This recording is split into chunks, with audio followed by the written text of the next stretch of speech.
صلی اللہ علیہ وسلم کی جو مکی اور مدنی زندگی جو 23 سالہ زندگی تھی، اس 23 سالہ زندگی میں یہ قرآن مختلف حالات میں اترتا رہا۔ کتنے برس میں اترا یہ قرآن؟ 23 برس میں یہ قرآن جب ضرورت پڑی یہ قرآن اللہ کے رسول صلی اللہ علیہ وسلم کے اوپر اترتا رہا، اور اللہ کے نبی اس قرآن کو لوگوں کو پڑھ کر کے سناتے رہے، لوگوں کو بتلاتے رہے، لوگوں کو اس کی روشنی میں تعلیم دیتے رہے، لوگوں کو اخلاقیات کی تعلیم دیتے رہے، نماز کی تعلیم دیتے رہے، زکوٰۃ کی تعلیم دیتے رہے، اور معاشرت کی تعلیم دیتے رہے، سیاسیات کی تعلیم دیتے رہے۔ غرض پوری دنیا کی پوری تعلیمات جو ایک انسانیت کی ہدایت اور خیر اور اس کی بھلائی کے لیے ضروری تھی، اس قرآن کے اندر اللہ تبارک و تعالیٰ نے نازل فرما دی۔ اور اللہ کے نبی صلی اللہ علیہ وسلم اپنی امت کو یہ تمام سب تعلیم دیتے رہے۔ ایسا نہیں رہا کہ یہ قرآن کی تعلیم جاری بھی تھی، اللہ کے نبی لوگوں کو بتلاتے رہے اور لوگ اسے قبول بھی کرتے رہے، ایسا بھی نہیں رہا، بلکہ اس کے معارضین، اس قرآنی دعوت کے مخالفین بھی کھڑے ہوئے، اور ایسے مخالفین کھڑے ہوئے، ایسے مخالفین مکے کے اندر خود، جس میں 40 برس تک اللہ کے رسول صلی اللہ علیہ وسلم نے اپنی بچپن سے لے کر کے جوانی تک کی زندگی گزاری، اس 40 برس کی زندگی میں بھی جب آپ کو امین کہا جاتا رہا، صادق کہا جاتا رہا، آپ کے ناموں کے حوالے پیش کیے جاتے رہے، معتبر بننے کے لیے، اپنے آپ کو معتبر بنانے کے لیے اللہ کے نبی کی عزت اور ان کی قسمیں کھائی جاتی تھی، احوال اور عالم یہ تھے، لیکن اسی نبی نے جب اس قرآن کو پیش کیا تو اسی مکے کے اندر اس قرآن کے مخالفین بھی پیدا ہوئے، اور ایسے مخالفین پیدا ہوئے کہ اللہ تبارک تعالیٰ، اللہ کے نبی قرآن پڑھتے تو وہ شور مچاتے۔ چنانچہ اللہ رب العزت نے قرآن کریم کے اندر اس بات کا نقشہ کھینچا ہے، وقال الذین کفروا، جس کو ابھی آپ عزیزم عبد الرحمن سے آپ نے اس تلاوت کو سنا کہ اللہ تبارک تعالیٰ نے فرمایا وقال الذین کفروا لا تسمعوا لهذا القرآن، کافر کہتے ہیں اس قرآن کو نہ سنو، یہ پڑھتے ہیں اس قرآن کو مت سنو، کیا کرو؟ والغوا فیہ، چیخ پکار کرو، سیٹیاں بجاؤ، تالیاں بجاؤ، ناچو گاؤ، تاکہ یہ قرآن لوگ نہ سنیں، کیونکہ جب یہ قرآن لوگ سنیں گے تو پھر ہدایت پا جائیں گے، سیدھی راہوں پہ آئیں گے۔ والغوا فیہ، اور اس کے اندر شور اور ہنگامے کرو، لعلکم تغلبون، تاکہ ان کے اوپر غالب آ جاؤ، خود بخود یہ چپ چاپ ہو جائیں گے، خود بخود یہ خاموش ہو جائیں گے۔ اللہ رب العزت نے قرآن کریم میں فرمایا فَلَنُذِيقَنَّ الَّذِينَ كَفَرُوا عَذَابًا شَدِيدًا، ضرور بضرور ہم ان کافروں کو بڑا سخت عذاب سنائیں گے۔ اللہ کا کلام پڑھا جائے اور شور و غوغا ہو، اللہ کا کلام پڑھا جائے، سیٹیاں بجائی جائیں، اللہ کا کلام پڑھا جائے اور تالیاں پیٹو، اللہ کا کلام پڑھا جائے اور جو ہے ادھم مچاؤ، شور مچاؤ۔ اللہ فرماتا فَلَنُذِيقَنَّ الَّذِينَ كَفَرُوا عَذَابًا شَدِيدًا، جن کافروں کو ہم سخت عذاب دیں گے، وَلَنَجْزِيَنَّهُمْ أَسْوَأَ الَّذِي كَانُوا يَعْمَلُونَ، اور جو یہ اعمال کرتے ہیں سب سے برا بدلہ ہم اس کا انہیں عطا فرمائیں گے قیامت کی دن۔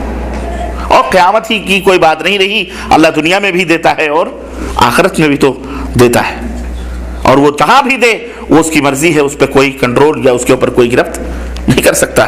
اللہ فرماتا ذَلِكَ جَزَاءُ أَعْدَاءِ اللَّهِ، یہ اللہ کے دشمن ہے۔ یہ جو قرآن پڑھا جاتا ہے اور شور شرابے کرتے ہیں، ہنگامے کرتے ہیں، چیخ پکار کرتے ہیں، یہ کون ہے؟ بولو، اللہ کے دشمن ہے۔ جو قرآن پڑھنے سے لوگوں کو روکتے ہیں، یہ کون ہے؟ اللہ کے۔ جو قرآن سے لوگوں کو بدزن کرتے ہیں، یہ کون ہے؟ یہ اللہ کے دشمن ہیں، کیونکہ قرآن یہ اللہ کا کلام ہے۔ تم اللہ کو غلط کہو یا اللہ کے کلام کو غلط کہو، دونوں ایک ہی ہے۔ اللہ میں اور اللہ کے کلام میں کوئی فرق نہیں ہے۔ تم کسی کی بات کو جھٹلاؤ یا کسی شخص کو جھٹلاؤ، دونوں میں کوئی فرق نہیں ہے۔ ایک آدمی کو کہہ دیا آپ نے تو جھوٹا ہے، ایک آدمی کو کہہ دیا کہ تیری بات جھوٹی ہے، دونوں باتیں ایک ہی ہے، چاہے ادھر سے کان پکڑو چاہے ادھر سے کان پکڑ لو۔ تو اللہ فرماتا ہے کہ ذالک جزاء اعداء اللہ، یہ اللہ کے دشمن ہیں جو قرآن سے لوگوں کو روکتے ہیں۔ ذالک جزاء اعداء اللہ، ذالک جزاء اعداء اللہ النار، ان دشمنوں کے لیے نار ہے، نار جہنم ہے۔ لہم فیہا خالدون، لہم فیہا دار الخلد، ان کے لیے اس کے اندر ہمیشہ ہمیشہ رہیں گے۔ اور جو ہماری آیتوں کا یہ انکار کرتے ہیں، ان آیتوں کے کیا ان کا انکار کا جو ان کو سزا دی جائے گی یہ وہ ہوگی کہ وہ جہنم کے اندر ہمیشہ ہمیشہ رہیں گے، جہنم کے اندر ہمیشہ ہمیشہ رہیں گے۔ یہ اللہ تبارک تعالیٰ نے اسی زمانے میں اللہ عز و جل نے یہ بات لوگوں کے سامنے بتا دی تھی، اس کے باوجود بھی لوگ ہنگامے کرتے، اس کے باوجود بھی شور و شرابے کرتے، لیکن اللہ کا نبی اپنی دعوت کو پھیلاتا رہا، اپنی دعوت کو پھیلاتا رہا، اپنی دعوت کو لوگوں کے سامنے دیتے رہے۔ وہ کبھی بھی ان باتوں سے نہیں چوکتے تھے۔ آج بھی چلتے چلتے وہ دور آیا، آج بھی اس سے یہ پتہ چلتا ہے کہ قرآن کے دشمن وہ ہوتے ہیں جو شیطان کے دوست ہوتے ہیں۔ قرآن کا دشمن وہ ہوتا ہے جو دنیا کے اندر فتنہ و فساد برپا کرنا چاہتا ہے۔ قرآن کے دشمن وہ ہوتے ہیں جو اللہ کا کھاتے ہیں لیکن اللہ کو کھاتے ہیں، اللہ کی زمین پر چلتے ہیں، اللہ کے دی ہوئی خیرات اور برکات سے فائدہ اٹھاتے ہیں، لیکن اللہ کی باتوں کو سننا نہیں چاہتے۔ وہ کون ہیں؟ وہ شیطان کے دوست ہیں، وہ قرآن کے دشمن ہیں۔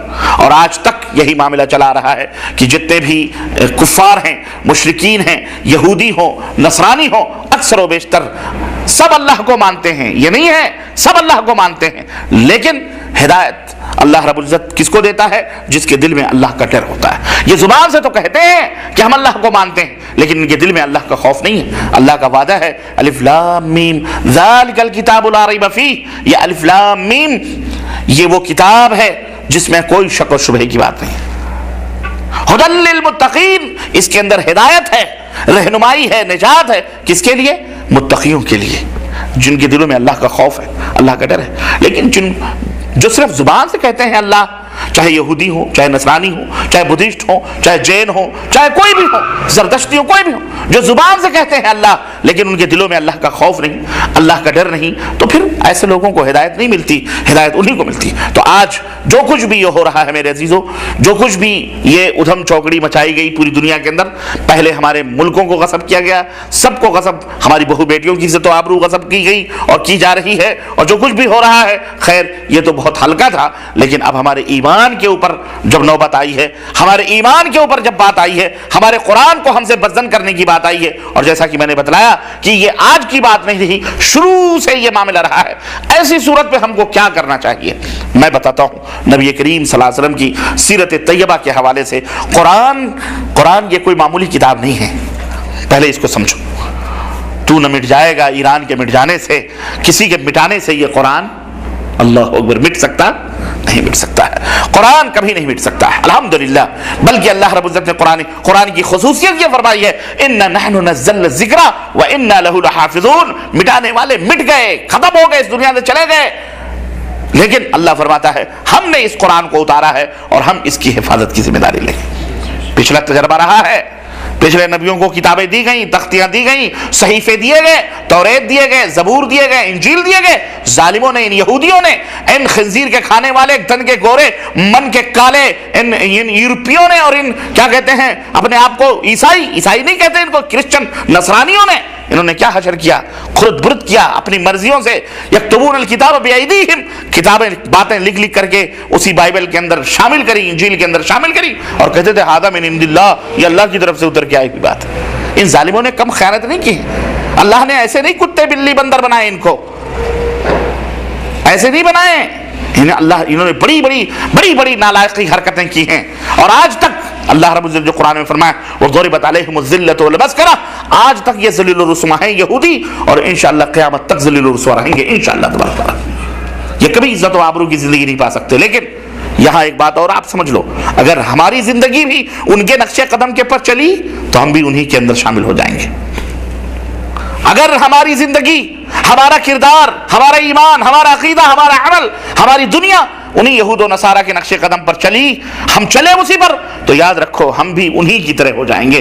ہم میں کوئی سرخاب کے پر نہیں لگے کہ ہم نے لا الہ الا اللہ محمد رسول اللہ پڑھ لیا اور باقی پوری زندگی ہم نے یہود و نصارہ کے طرز پر گزاری تو ہم مسلمان رہے، نہ، ایسا نہیں ہو سکتا، ایسا نہیں ہو سکتا۔ اللہ کے رسول صلی اللہ علیہ وسلم نے فرمایا ہے، یہ صحیح حدیث ہے کہ من تشبہ بقوم فہو منہم، جو کسی قوم کی مشابہت اختیار کرتا ہے وہ اسی میں سے ہو جاتا ہے۔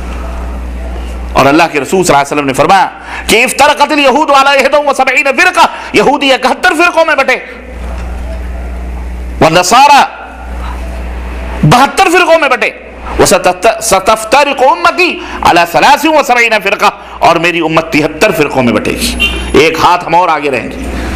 اللہ کے حبیب فرماتے ہیں میری امت ایک ہاتھ یہود و نصارہ سے آگے رہے گی، کلھا فی النار، سب کے سب جہنم میں جائیں گے الا واحدہ، سوائے ایک کے۔ قالوا وما هي یا رسول اللہ، صحابہ کرام نے کہا اللہ کے نبی وہ کون سی فرقہ، وہ کون سی جماعت ہے؟ قال ما انا علیہ واصحابی، جس پر میں ہوں اور میرے صحابہ، جس دین، جس عقیدے اور جن منہج اور جن باتوں پر میں ہوں اور میرے صحابہ ہیں، قیامت تک آنے والے جو لوگ اس کو مضبوطی سے پکڑے رہیں گے وہی لوگ جنت میں جائیں گے۔ باقی میری امت کے 72 فرقے کے لوگ کہاں جائیں گے؟ بولو بولو، جہنم میں جائیں گے۔ کل حزب بما لدیہم فرحون، آج تو ہم نے نہ جانے کتنے فرقے بنا بنا کر کے اپنی اپنی پارٹیوں میں خوش ہیں، ہم جنتی ہو کر ہم جنتی ہو کر ہم جنتی۔ یہی تول لو، یہود و نصارہ کے نقش قدم پہ چلو گے تو اسی طرح سے ہو جاؤ۔ یہود و نصارہ کی پوری خصوصیتیں قرآن کریم میں اللہ رب العزت نے بیان فرمائی، ان کے پورے پول کھولے ہیں کہ وہ کیا کیا کرتے تھے۔ اتخذوا احبارهم ورهبانهم اربابا من دون اللہ، ان کی یہود و نصارہ کی ایک چال یہ بھی تھی اور ایک عادت سیئہ، بری عادت یہ بھی تھی کہ وہ اپنے مولویوں، اپنے پیروں کو الرب بنا لیتے تھے، یعنی اپنا آنکھیں بند کر کے جو حضرت فرما رہے ہیں سب صحیح ہے، حرام ہے تو حرام، حلال ہے حلال، جس کو چاہیں حلال کریں جس کو چاہیں حرام کریں، سب پیروں اور مولویوں کے ہاتھوں میں دیا ہوا تھا اور اپنا ٹھرے مار کے سوتے تھے۔ وہ دنیا میں مشغول تھے، جو آرڈر آ گیا چرچ سے، جو آرڈر آ گیا ان کے اپنے عبادت گاہ سے، خلاص وہی حق ہے، وہی سب کچھ ہے، ان کو کچھ فکر نہیں تھی کہ ہمیں بھی کچھ کرنا۔ آج ہماری بھی یہی حالت ہو چکی ہے کہ نہیں ہو چکی ہے؟ آج ہم بھی دنیا میں مشغول ہیں، بلڈنگیں بنانے میں، کار بنگلے یہ وہ جمع کرنے میں۔ دین کون سیکھے گا؟ دین کے لیے چندہ دے دیتے ہیں، مدرسے ہم نے قائم کیا اور خلاص 10 روپے چندہ دے دیے، ہم عہدے سے بری ہو گئے، زکوٰۃ صدقات میل کچل اٹھا کے مدرسوں کو دے دیے، مولویوں کو دے دیے، ختم بھائی، جو حضرت فرما رہے وہ صحیح۔ نہ، یہ دین مختلف ہے، یہ دین پچھلے دینوں سے ذرا اس کا انداز الگ ہے۔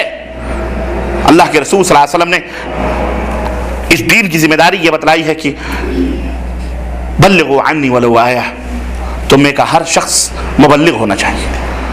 ایک آیت کریمہ تمہیں یاد ہے اپنے بھائی تک پہنچانے، اسے پہنچاؤ۔ انتظار نہ کرو فلاں عالم آئیں گے تو روکیں گے، آپ کو معلوم ہے یہ حرام ہے، آپ کو معلوم ہے کہ یہ برا ہو رہا ہے، آپ کو معلوم ہے کہ یہ نبی کی شریعت کے خلاف یہ کام ہو رہا ہے، آپ کو دلیل کے ساتھ معلوم ہے، کھڑے ہو جائیے، سینہ تان کے کھڑے ہو جائیے اور کہیے یہ حرام ہے، یہ ہم نہیں ہونے دیں گے، اگر طاقت ہے تو۔ اور اگر طاقت نہیں ہے، الٹا مار پڑنے کی طاقت ہے تو زبان سے کہہ دو، زبان سے کہہ دو یہ غلط ہے۔ نہ انتظار کرو کہ معراج ربانی فلانے مولانا ٹھکانے آئیں گے تب جا کر کے کریں گے، ہم تو عالم نہیں۔ نہ، اگر آپ کو علم ہے تو آپ بولیں، نہیں علم ہے بات الگ ہے، علم نہیں ہے تو بات بولو، تب زبان بھی نہیں کھولنی ہے، یاد رکھو۔ آج کل ہمارے ہاں علم ہے تو بھی، نہیں علم ہے تو بھی لوگ مفتی اعظم بنے پھرتے ہیں۔ ایک سوال اگر آپ سے کیا جائے اسی میں، ہم سے کوئی کرتا ہے تو ہم تو ابھی جواب دینے کے تیاری میں ہوتے ہیں، دوسرا بول دیتا ہے یہ مسئلہ ایسا نہیں ایسا ہے۔ اللہ کے بندے، جب ایک عالم دین بیٹھا ہوا ہے تو آپ کو کیا ضرورت ہے زبان کھولنے کی؟ لیکن نہیں، سب کو ایسا مفتی بنے پھر رہے ہیں۔ جانتے ہو اس کا حشر کیا ہوتا ہے؟ یہ بہت بڑی بات ہے۔ اللہ کے دین میں کسی بات کو بیان کر دینا بغیر سوچے سمجھے، یہ کوئی معمولی چیز نہیں ہے، آدمی دائرہ اسلام سے باہر ہو جاتا ہے۔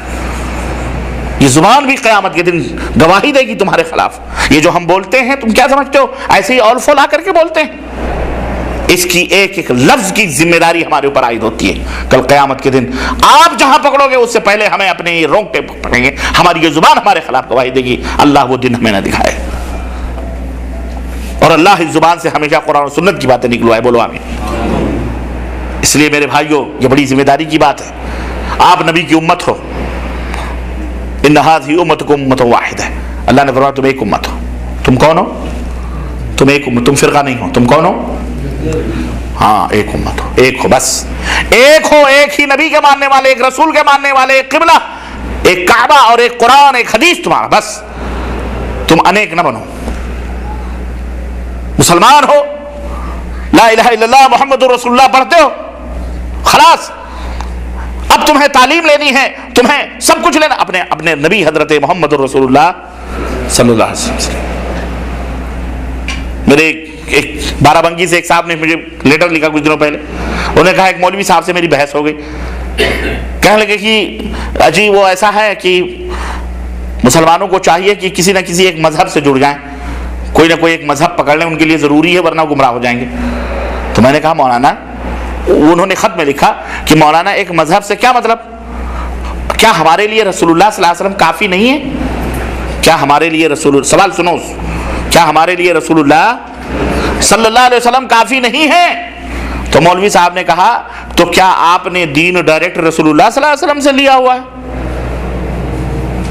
کیا آپ نے دین ڈائریکٹ رسول اللہ صلی اللہ